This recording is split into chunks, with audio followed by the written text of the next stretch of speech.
Hello everyone, thanks for tuning in today's video. We're doing GavsWeatherVids Sunday Round-Up for today's video. So it's always on a Sunday. We've got your eclectic mix of this and that, looking at things like sea surface temperature anomalies, solar activity, the Southern Oscillation Index for QBO, the AO, the NEO, and the weather next week, 10 days and beyond as well. So I should get on with that for you very shortly. To say that the first video released today was our nice little 7 AM upload, 3-minute forecast. Have a look at that. Have not yet done so. And of course, the 5th summer update has been released today as well. So update number 5 for summer, looking up March England and Wales precipitation data for that one. So have a look at that if you would like to do that. We're going to be live streaming from 6 o'clock. Our live stream is going to be focusing on the longer range. So we're going to look at some summer data. And we will be bringing you Talpen's analogues for summer, for autumn, and for winter 2021-2022. So I shall see you live from 6 o'clock with some long-range stuff. Please like, share, subscribe. You can enjoy the videos. Thank you so much, everybody. Dear Matt. I'm going to start off the Sunday Roundup today with actually the latest observations from XC, where there has been snow across parts of the country today. I know my good friend Richard up in Redcar has had some snow this morning. Some parts of the West Midlands have had snow as well. It's cold out there right now. The highest temperature is at 8 degrees at Cardingham, down in the far southwest of England, but generally temperatures are only a few degrees above freezing. Benston at 4 degrees, for example, Luton Airport at 5 degrees into Midlands. Coles Hill is at just 3 degrees, East Midlands Airport at just 4 degrees, Doncaster at 4 degrees, Leeming at 4 degrees, going further northwards, got Ridsdale Camp at 1 degree.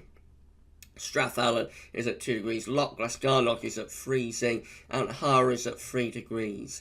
And Belfast is at 4 degrees. So it's cold out there at the moment, and it's cold enough for snow to be falling in some areas. We could have some snow today again. So we did snow watch last night, of course. Sorry about the mic issues on snow. It defaulted to the webcam mic for that one, annoyingly, but never mind. Got a message across anyway that there was going to be snow around. That did indeed occur. The latest GFS showing that wintry showers are bubbling up again through the course of the morning. So this is for midday today from the GFS midnight run. Snow showers across Scotland, wintry showers through Northern Ireland, Northern England, Wales, possibly coming down into the Midlands, getting a little bit more widespread through this afternoon.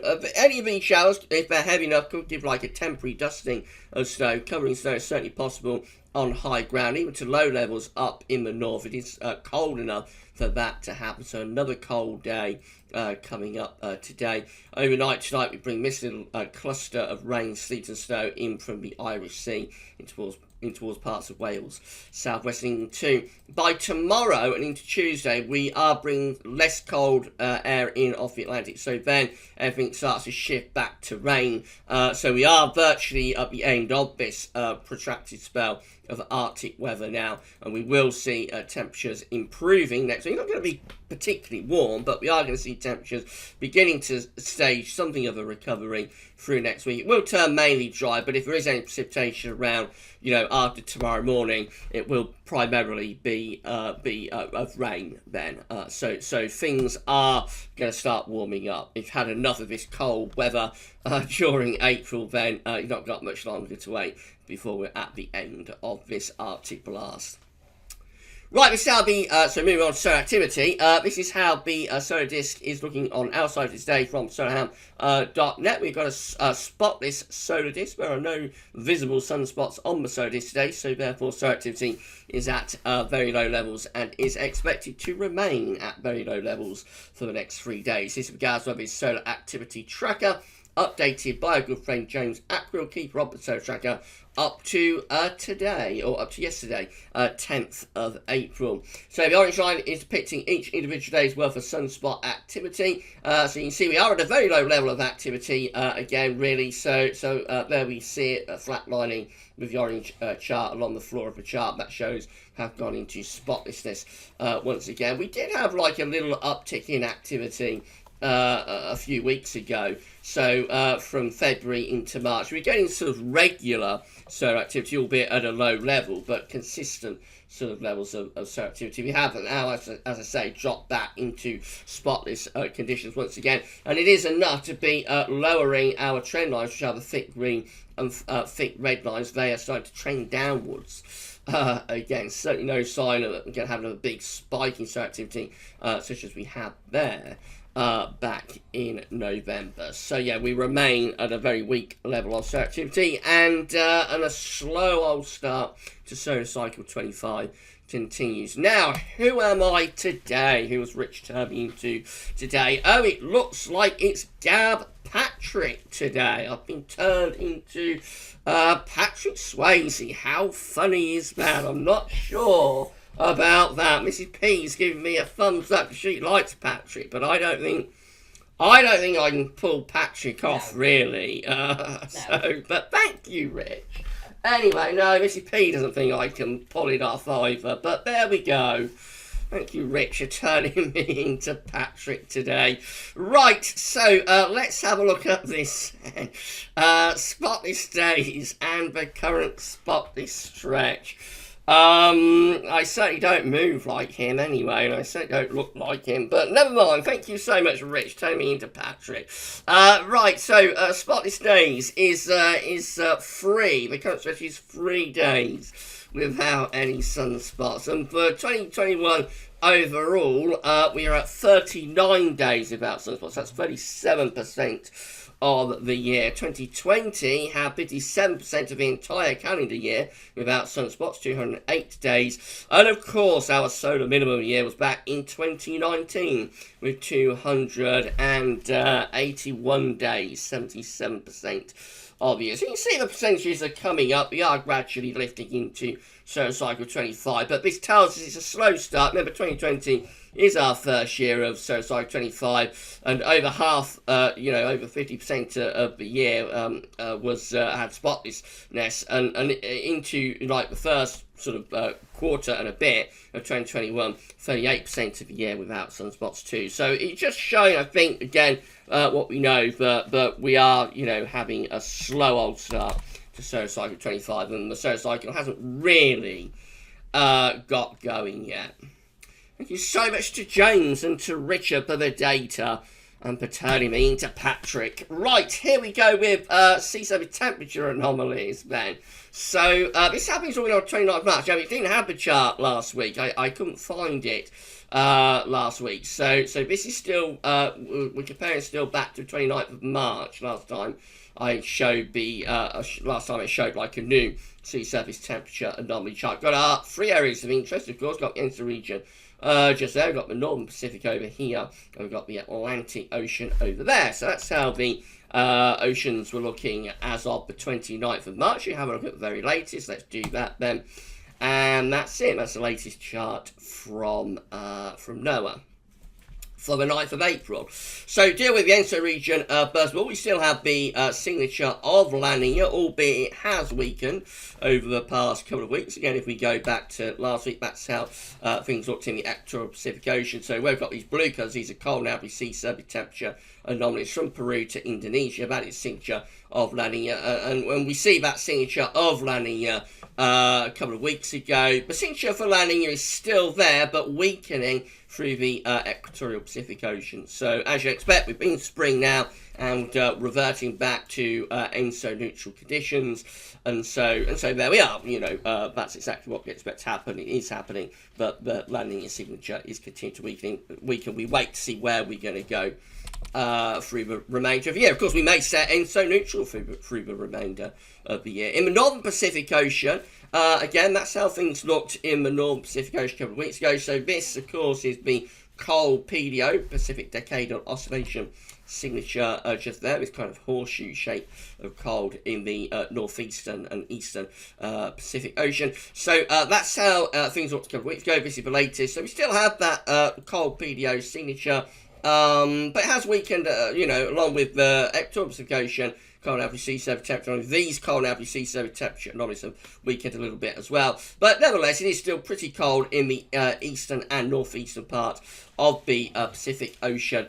Cold it's been for several years, actually, around Alaska, Canada, and Northern America. So for the time being, the northeastern Pacific anyway, is pretty cold. In the Atlantic, again, let's go back to last week. That's how things looked, I should say a couple of weeks ago. That's how things looked a couple of weeks ago, as of 29th of March in the Atlantic Ocean.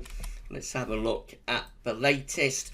Not a great deal of change, but generally it is pretty warm in the Atlantic, you know, with the sea surface temperature on it. South of Greenland, significantly warmer than average through there. The tropics look relatively warm as well, especially just here, you know, around the Canary Islands, that sort of area, which is really the tropics. But going further southwards, like off the coast of Africa here, looks pretty warm. It's slightly cooler there through the central tropical Atlantic. But I think overall, the Atlantic continues to be in quite a warm state.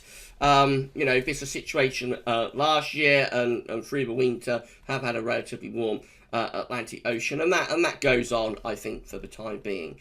As well. Of course, all eyes will be on the tropical Atlantic over the next few weeks to see whether, you know, the sea surface temperature anomalies get warmer there, and if they do, it might be an indication that we're going to have another pretty big hurricane season. So a few hurricane forecasts are already coming out, I think, at the moment.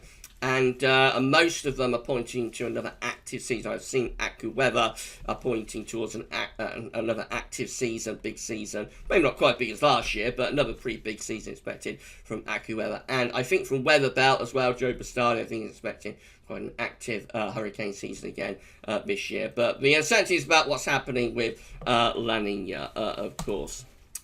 Right, Summer Oscillation Index looks like this. So remember, the SOI is just measuring air pressures, not driving anything. So in terms, it's just telling us what the atmosphere is doing in the Southern Ocean. It's measuring air pressures between Darwin and Tahiti. So when you're in a positive SOI phase, atmospheric setup will be reflective of La Nina. When you're in a negative SOI phase, atmospheric setup will be reflective of El Nino.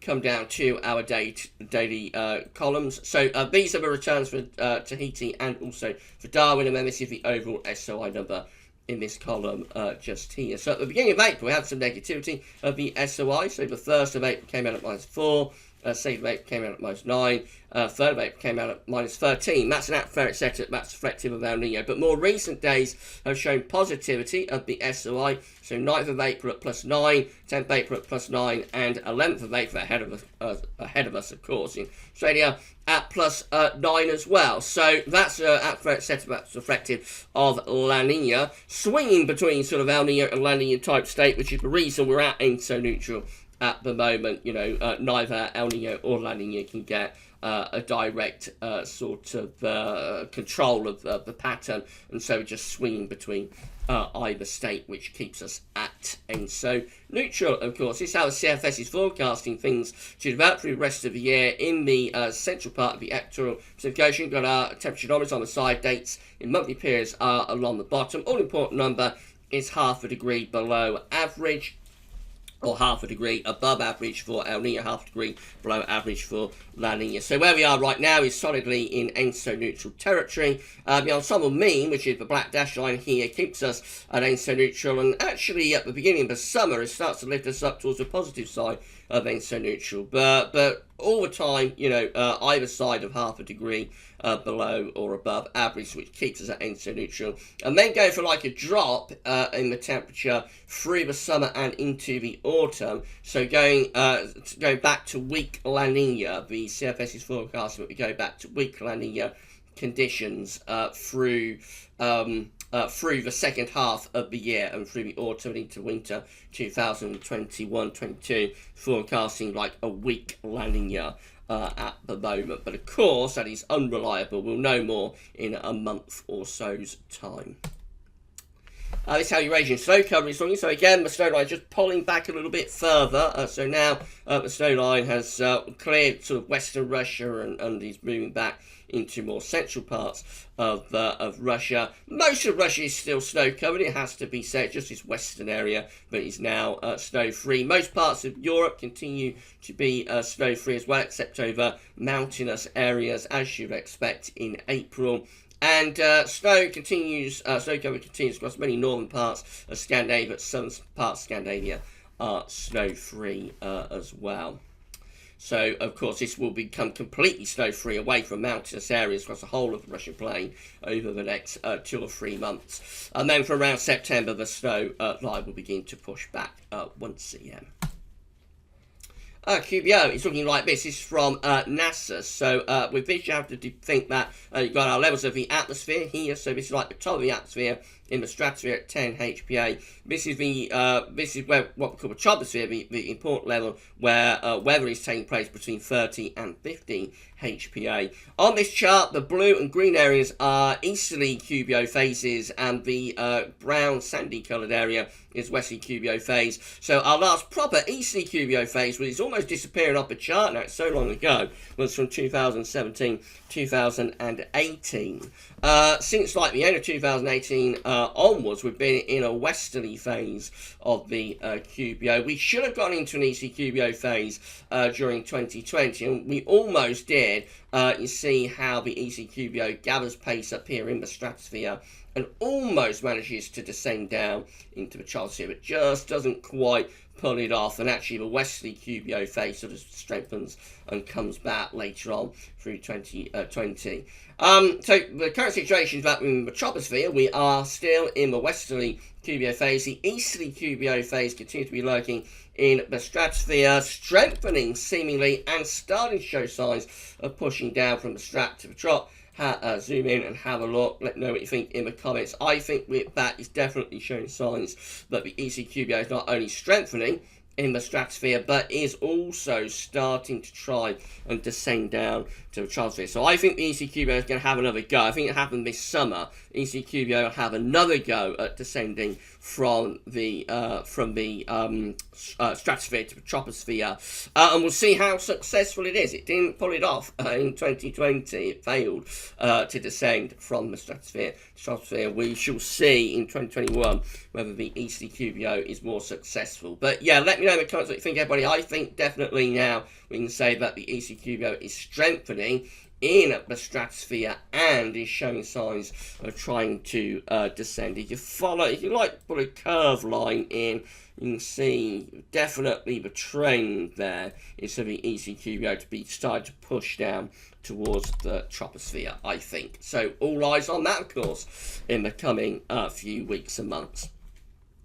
Arctic oscillation observed and forecast looks like this. Whether the AO is just an index that's reflecting the atmospheric state, it doesn't drive anything in its own terms, just tells us what the atmosphere is doing, similar to the SY and the QBO. All these indexes are just telling us what the atmospheric state is doing. So QBO, by the way, measures the strength of zonal westerlies, as I'm sure you know. So the current situation is that the AO is in a neutral phase, just there. It's neither positive nor negative. If the AO is negative, got blocking a high pressure over the Arctic. We're neither in a positive or a negative phase of the AO, but we have been positive with the AO since the middle of February and through most of March. So now the AO has gone into a more neutral type phase, which does allow for an increased level of higher pressure within the northern latitudes anyway, compared to what we had late February and through March, and we was in a positive phase of the AO. The GFS ensembles are keeping the AO in a neutral phase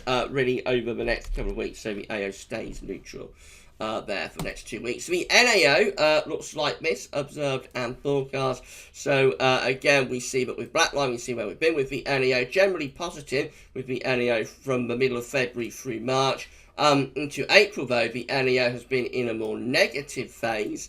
There it is, and the GFS ensembles are forecasting that the NAO is probably going to stay negative for the next couple of weeks, actually. So it looks like the NAO, this is quite interesting, looks like the NAO has entered like a sort of a longish term negative phase, and more negative than the AO, which is a little bit unusual. Typically, the AO is the one that's negative, and the AO is either neutral or positive. But yeah, it looks like the Atlantic has moved into more of a negative phase. Remember, this is just measuring air pressures between Iceland and the Azores. So when you've got a negative NAO, you would tend to have weaker pressure, weaker low pressure, I should say, around Iceland, sometimes high pressure around Iceland, and lower pressure through the Azores and the Central Atlantic.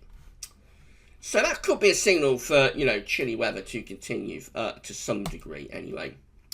Right, let's do some forecasting for you then. So this is how the GFS upper air temperature and precipitation ensembles are looking for the next couple of weeks. Well, Bournemouth today, another suggested location for this part of the video. If you'd like to have your local town or city featured within this section of the video, so please let us know in the comments or email us at GavsWeatherVids@gmail.com. So staying cold on average really for the next week with the upper air temperatures. They're below the red line, they're below the long-term 30-year average for the next week. Into week 2, second week, and going into the final week of April, I suppose. Then we do see signs that the upper air temperatures are lifting up, returning to averages. No sign of anything particularly warm, I don't think, in the next couple of weeks, but it does look as though a recovering temperature should begin to take place at some degree anyway as we go into the final week to 10 days of April. Before that, though, it does look pretty chilly, although with the upper air temperatures, temperatures will gradually, day by day, begin to recover this week after a very cold start. I think overall the temperatures are still going to be strong, and especially so at night. We will have some cold nights to come, even in the second half of the week, when daytime temperatures should be relatively pleasant. Precipitation-wise, looks quite dry as well for the next couple of weeks. There are some precipitation spikes coming through, but overall that is drier than average. So drier than average, a cold start with a gradual recovery in temperature as we go along. Temperature anomalies from the 11th through to the 19th of April are going to be colder than average, not just for the UK, but through most parts of Europe. So another cold week coming up, if that is correct, and I have no reason to think that it won't be. Precipitation anomalies from the 11th through to the 19th of April are going to be drier than average. Cool, cold and dry in the week ahead. Latest info map from earthnorthschool.net shows that we are still within northerly winds. So, the weather remains cold for the time being, albeit westerlies are just out to west of Ireland, and from tomorrow these westerly winds will start to move towards us and begin to lift us out of this Arctic weather. So how the UK Met is looking for Wednesday. High pressure will be right over top of the country on Wednesday, bringing lots of dry weather, and this high pressure will then continue all the way up to the end of the week and into next weekend. This is Saturday, 17th of April, with again high pressure dominating the weather. And as we pick up more of a west-southwesterly, we will start to probably increase cloud a little bit in this high pressure, but also bring in milder air from off the Atlantic. So gradually, as I say, through next week or this coming week, temperatures day by day should lift up. That could lift temperatures into the mid-teens, I would have thought, by next weekend. So back to spring-like temperatures by day, but for England and Wales, probably still quite cold at night. So the GFS midnight run is looking, so again, high pressure dominates on Wednesday, and that high pressure inflates and is in control of weather for the second half of the week. The GFS is picking up just a little bit more of an easterly wind, which could bring more cloud and cooler temperatures or colder temperatures into southern and southeastern areas. The best of the weather with this, in terms of drier and warmer conditions, probably through central and northern areas. And that carries on into next weekend as well. Again, easterly winds across southern and southeast parts of England and Wales anyway, probably drags in quite a lot of cloud, but driest weather is always further north. Into the end of next weekend, this is the 18th, again high pressure over Scandinavia, winds in from an easterly direction. And moving up towards daytime, we keep high pressure in control, but the position begins to change a little bit, centres around Iceland again, which perhaps starts to drag something a little bit colder in from the north and from the northeast. But essentially, the GFS is high pressure dominated, pretty much from beginning to end actually, this GFS operation run, even as far as we get to, which is Tuesday 27th of April, we're still under high pressure. It's probably not a particularly warm ridge, it could be quite a cold ridge, but certainly high pressure is dominating there with GFS midnight run, which will bring lots of dry weather with it. This hour GM looks again high pressure building across the country through Wednesday. It's high pressure dominates then through the end of the week into the weekend. So proper spell of spring-like sunshine, hopefully by day, but could be quite cold by night. Later on, the GM starts moving that high pressure back up towards Greenland again, and actually brings down a cold northerly blast again for the 20th of April, heading up towards day 10. We're back into cold northerlies. Again with a GM as the upper air temperatures there at day 9, minus 10 Celsius iceland, back into northern Scotland yet again. Only a brief sort of northerly plunge, and by day 10 it looks like we're starting to bring milder air back in from off the Atlantic. But GM definitely a little bit colder though around days 8, 9 and 10. And then the ECM looks like that again. High pressure dominates as we go through this week. Gradually starting to lift us out of these Arctic northerly winds and increase the temperature, bringing a lot of dry weather as well. And hopefully, some decent sunny spells too. The ECM also takes that high pressure out into the North Atlantic, but does not get as far north as the GM takes it. So we don't get a northerly plunge, but it's quite a close run thing. But normally actually goes off into Scandinavia there. But only a slight adjustment would probably take the ECM in the same direction as the GM, pull down cold northern winds around days 8, 9 and 10. By day 10 itself, again, high pressure dominates, lots of dry weather, just going a little bit milder with those westerly winds. Perhaps a little bit more unsettled as well for northern parts of Scotland. Well, I can't show you any ECM data because that won't be updated for a little while yet, so we'll bring you up to date with the precipitation type forecast from that ECM run, and also the options on the table from the Icelandic Met Office with the ECM ensembles in our live stream from 6 p.m. We'll also bring you up to date with the CFS weeklies then as well. Last thing we can show you though for this sunny roundup is going to be a CFS V2 700 millibar height anomaly forecast for May. Generally going for quite an anticyclonic May, with high pressure sitting very close to the country above average heights, which extrapolates back to high pressure. So quite an anticyclonic May being predicted there. Not much of a signal for temperature. I would hope that we would have quite a warmish sort of month, or expect to have quite a warmish sort of month with high pressure sitting close to the country in May. And again, not much of a signal for precipitation either, but I would have thought like a drier month is quite likely there. Also, so we may be on the cusp of moving into proper spring-like conditions and a genuine spell of spring weather, perhaps starting in the coming days. If you enjoy this Sunday Roundup, please can you click like, make sure you're subscribed to our channel. Thank you so much everybody for subscribing. If you do subscribe, you actually future weather content, tell friends and family to subscribe as well. Thank you so much to all of you for doing this for GavsWeatherVids. Click the bell as well and you'll be notified when we release content and live stream. And thank you so much everyone for all of the support, of course. And drop a comment, let us know what you think.